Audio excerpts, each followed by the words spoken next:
Yeah. There you go. Now you got it. Okay. Number 3, number 1 is hit by the alien. So today, All right. so today I wanted to talk about. You done, Jack?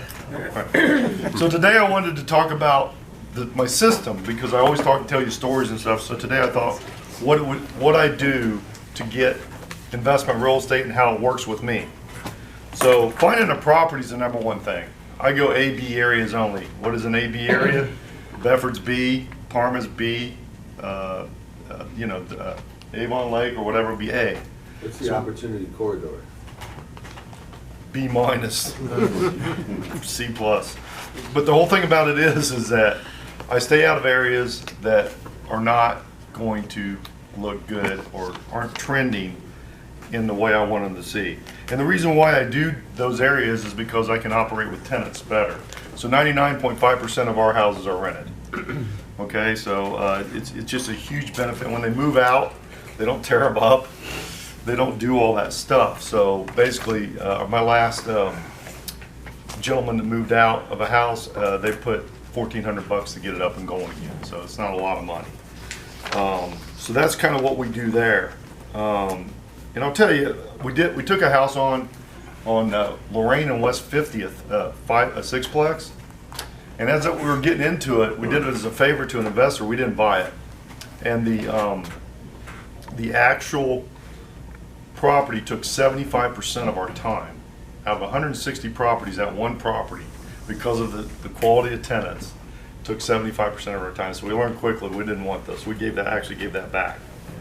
But what we look at on each property is we look for rent, equity, and cash flow. They all go together.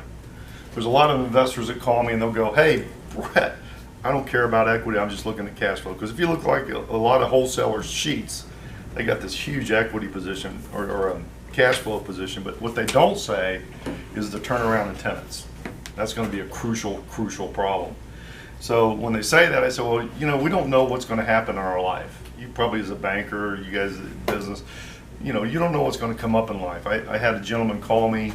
He had one on 207 Forest over in Bedford that I had purchased for him. He needed to sell it because he had a situation in his life. We sold it. He made really good money on it. But so when you're looking at real estate, you got to have equity. Cash flow is huge, but you also got to have equity. It all goes together.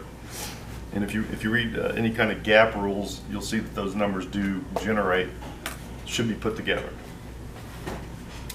Consistent income is also important, and the only way to get that is if you got places that people want to live in, not that they have to. So none of our properties have any government assistance. They're all just cash working people, and it creates a more consistent income. We don't get calls, for example, from investors, "Where's my money? What's going on?" We just don't. It doesn't exist. When I first opened, when me and my wife first opened a property management, all I heard was doom and gloom. No money in it, there's this, there's that. Well, I can tell you there's a lot of money in it, number one. And number two, it's a win-win for the client because you're getting them the cash if you do it correctly. So it can be a win-win for both. Rehab. Rehab is super important for each thing, as a lot of people in there. So I had 5 properties last week from investors over and internationally that can't get their property done. The contractor just left. It's a very common situation here in Cleveland. I think Angelo can vouch for that. Oh yeah. So when you're looking at getting that house finished, you've got to have somebody running crews. So I've had the same crews for 12 years. My crews go in, they go out. They always, I know what they're going to. I went into one, for example, over in Parma. Wasn't happy with that painter. Called them. They met me over there, and he got dressed down quite a bit. And yesterday I went in, it was all beautiful. So, you need somebody boots on the ground to watch this stuff, because if you don't,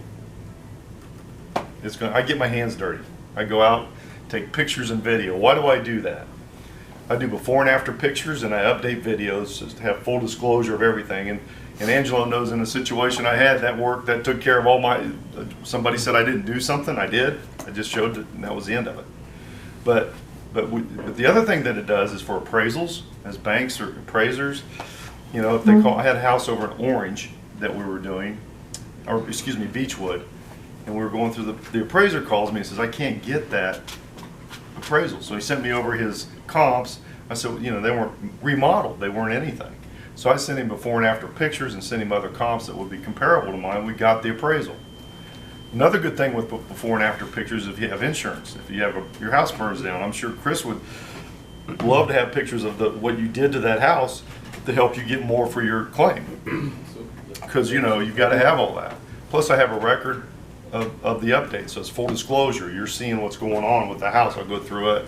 I'll tell you, you know, what's going on in full disclosure. So it's a very, very tight system. Budget. Budget is another thing. You've got to know how to budget. So I ran into a situation where there was the crock drains to the street. Well, if those go out, that's 10, 15 grand to get those replaced. But there's insurance for that. I don't know if people don't know that. So I had one house do that. So last year I had 6 houses that had bad drains, but they all had insurance on it. So I saved those clients $60,000, $60,000+. That's the stuff you have to really look at if you're in this business. You got to be serious. It isn't about just me making money or the client making money, but it's everybody making money. And they've got to be, you've got to look at traps and stuff like that. It's a very, again, my system's very detailed. And then we have to lease it. How do we lease it? We do a lot of different stuff. But we have open houses. So people do open houses for sale, so we do them for leasing. And it works. 285 Marion, a week before Christmas. 7, 8 people showed up for that particular house, and I rented it. When everybody else was at Christmas parties, I was renting. I was at a Flamingo over here in West Cleveland. It was the night before Christmas Eve. Not this year, but a few years back. And nobody came. Not one person. I was there for 2.5 hours. So I got my car and I drove down the street and I took a left and this other car took a right. I'm like, well, I better turn around. And I went back and guess what? She wanted to see Flamingo and she lived there for 2.5 years. So you know, you have to really, really be serious about making people money. When something goes vacant, red flags go up. I mean, it's an emergency. We got to get that thing done. We got to get it back on the market. And we have to get, so 21 Creswell and Bedford we just finished. The lady wanted 285 Marion that showed up at that one. She's written 21 Creswell. We didn't even have to advertise it. So these are the things that we do for our clients because cash flow is extremely important and to do it as quickly as possible with strict credit background checks. My Smart Move is a great, I don't know if anybody's ever heard of it, but we've had really good success. The other thing that we do too is like we had a problem with heaters in the winter a couple years ago, so we just started making everybody clean them, check every year. A couple $100. We had like 1 or 2 this year only, and that was it. So we're always trying to save money. Property management. Property management is crucial. Had a situation in one property management, and you know them, Angela. I won't mention their name, but they had a client in there for 2 years, didn't pay rent. So we went in, we got them taken out, and when they moved out, we went in and fixed it, sold it, but we also went after the tenant, who's getting their check garnished now, and the client is getting it. You know what I mean? So we do go after them. You've got to go after them, and that's a lot of work for the property management because if you get into bad properties, you get too many empty properties. Guess what happens to the property management? They go down the tubes. I mean, they'll get very. I know 95% of them around here. I mean, there's 3 of them I'm trying. 3 of them, excuse me. 4 I'm trying to sell that are been empty for months from being rented. They had bad renters in there. They had to kick them out, and then they wanted to sell them. They can't afford to fix them up. So this stuff goes on a lot in investment. It doesn't happen to my clients, but it does them. I had one over in Chardon, Richmond Heights, that Yanni called me and told me to go look at. So I went over and looked at it, and I told him not to buy it, and he didn't. Thank God. But somebody else bought it from a wholesaler. And the problem with it was the garage there was a cliff behind that, literally a cliff. And the garage was getting closer and closer to the cliff, which you know is going to create problems, especially Richmond Heights. Anybody, you ever work with Richmond Heights building department? Sometimes. Yeah, they're not the best. And so the guy calls me up. He didn't have the money to fix it, so we sold it, but he lost $50,000. Just mismanaged, you know. It was mismanaged. So the good news is that there is a company, my company, that really takes care of clients. We make sure that everybody's taken care of. Well, I just sent a guy my wife did the property management report. He has 2 he owns, and then he's like a fractional ownership of 7 other ones. He made $45,000 last year. So good for him, right? Plus, that's not even counting the equity. So I've done since 2018, I've done 450 transactions. So I've done a lot of transactions. I know what I'm doing. And that's the key. You've got to have a trained eye, as Angelo knows. You've got to have a trained eye to look at this stuff and know what you have. And that's the key when you're looking at investment real estate. It's not easy. It really isn't. If you really do it right, it's a lot of work, and you need somebody with a trained eye on that to make sure that you get the maximum. I always see, like, we're buying an 8-plex in Bedford today, and that particular owner's about 150 to 200 bucks short on each unit that he's lost. Because I find that people that manage their own properties, they get less money. Because they're scared that somebody's going to move out, and they don't have the people to help to get that thing done. So, then when they do get ready to sell, I give them a discount.